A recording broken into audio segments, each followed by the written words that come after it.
Hi, it's Meg from SwissWatchExpo, and this morning I'm going to show you the brand and the watches that I think is perhaps one of the best values that we have to offer you here at SwissWatchExpo.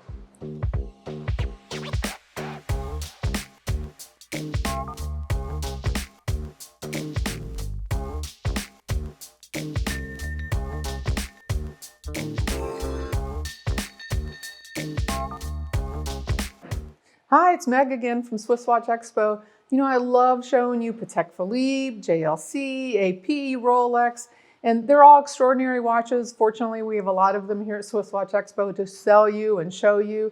But today, I'm going to go a little bit different direction. I actually am going to show you what I think is perhaps one of the best value watches that we carry. I love them, and I think they're extraordinary, and they're a lot of fun. Today, I'm going to show you Tudor. You may be familiar with them. You may have heard about them.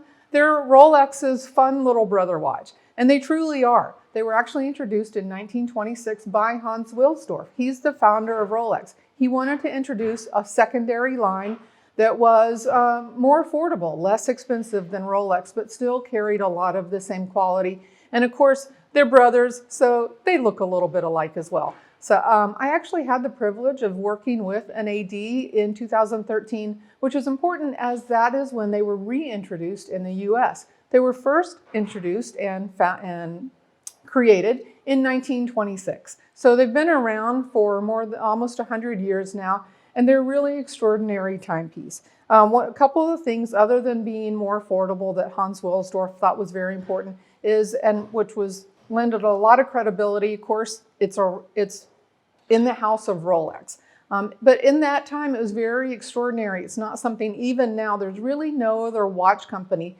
that's created a line and then created a more affordable line as an introductory. So I think, again, he was very groundbreaking in his efforts and his successful attempts to do so. What I'm showing you today are the Tudors, and I'm going to show them to you up close in the Tudor Black Bay, which is their sports models. I'm going to show them to you up close in just a minute. But what they're known for, of course, is they do look similar to Rolex. You'll notice that they are recognizable, but like most little brothers, I think the big brother in the family, Rolex, is always very serious, great product. But Tudor, little brother, they have a little bit more fun with the watch. They're a little more playful. They are a little more, as far as what they do with color combinations. And that's what I really want you to see today.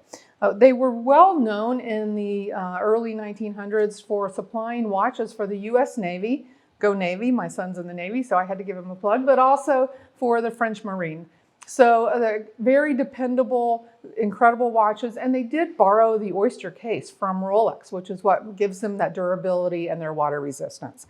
In the 1950s, the Prince was introduced, and the Submariner was introduced for Tudor. So they've been around again in their sports models for quite some time. The snowflake hands, which is something you'll hear the term people are looking for, is a very unique, very specific hand and dial on the Tudor watches as well. So they've really already created quite a name for themselves.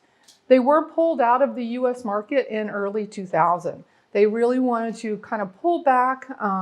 They redesigned their line. They really created some extraordinary timepieces. And when they were introduced, brought back again to the US market in 2013, it was very fun to be a part of it. And again, I've just always been a big fan of them. One of the things I love about them is every day we talk to clients who are looking to spend $3,000 to $5,000 on a watch. That's a lot of money.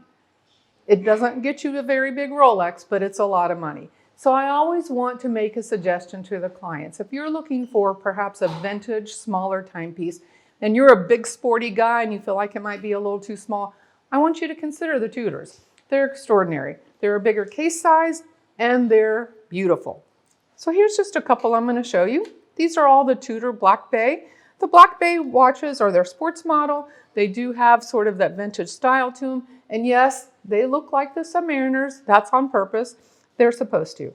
This one is, I love it. It's this beautiful blue dial, white hands, white hour indices, stainless steel, really striking.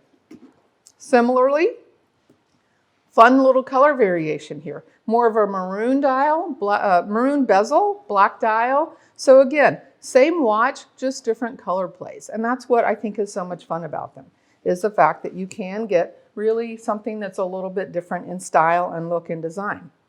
This one's gorgeous. This is actually a bronze case, bracelet, beautiful brown bezel, brown dial. So again, something that's a little more playful, a little bit more unique, but still very beautiful. And the final one I want to show you, to me this just kind of looks like the very classic vintage style. Love it on the nylon strap, blue bezel, blue dial, nylon strap, stunning. So just these are 4. We have quite a few of them actually to show you. You can see that they're all very nice 40mm sizes, really extraordinary. So you can get a much more current look with respect to the size of and the millimeter size of the case.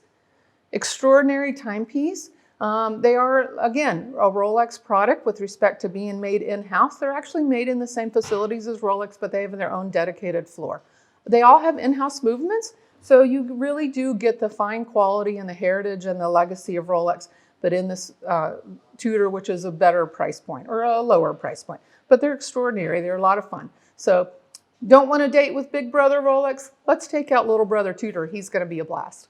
Give me a call at SwissWatchExpo.